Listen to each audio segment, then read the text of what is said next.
Roberto! Open the door! Ano ba nangyayari dyan? Roberto! Oh my God.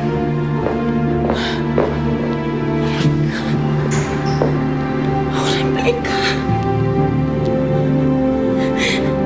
Rebecca! Oh my God, Rebecca! Anong ginawa niya sa'yo, Rebecca? Sige anak, umuwi na kayo ha. Salamat sa pagdalaw niyo ha. Susunod ulit ha. Okay po.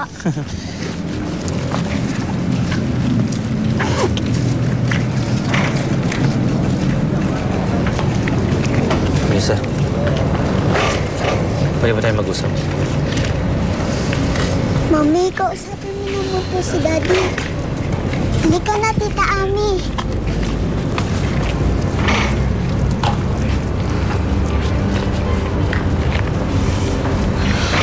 Felix, please.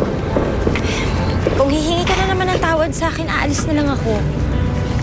Melissa, nabanggit sa akin ni Eva. Bakit ka magpapaksa kay Roberto? Dahil ba may utang na loob ka sa kanya? Alam kong matututunan mo ring mahalin si Roberto.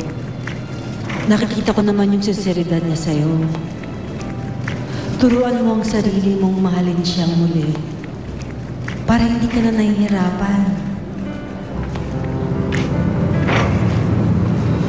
Bakit di ka makasagot?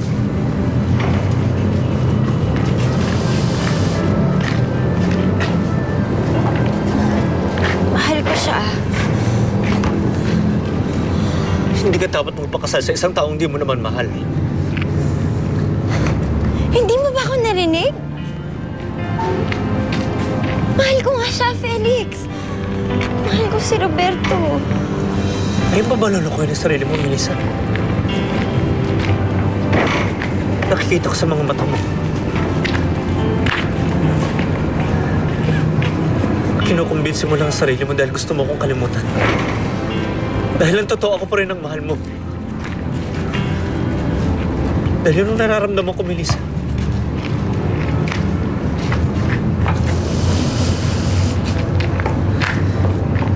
Melissa, mahal na mahal kita. Huwag ka magpakasal kay Roberto, please. Melissa.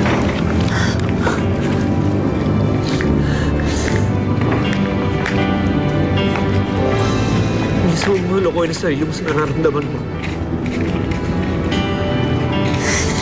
Tanggapin ko ang parusa magdusa dito.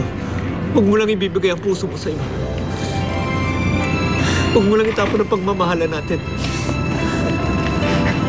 Felix, tama na. Tama na.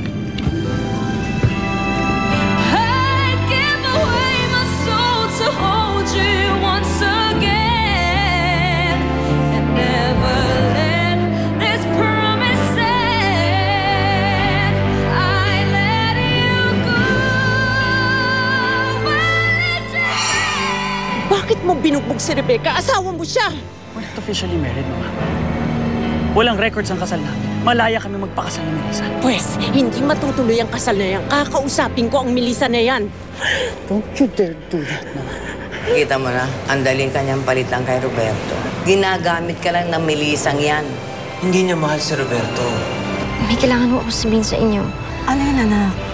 Nay, huwag ko kayo magalit sa akin, ha? Ayoko na magpakasal kay Roberto.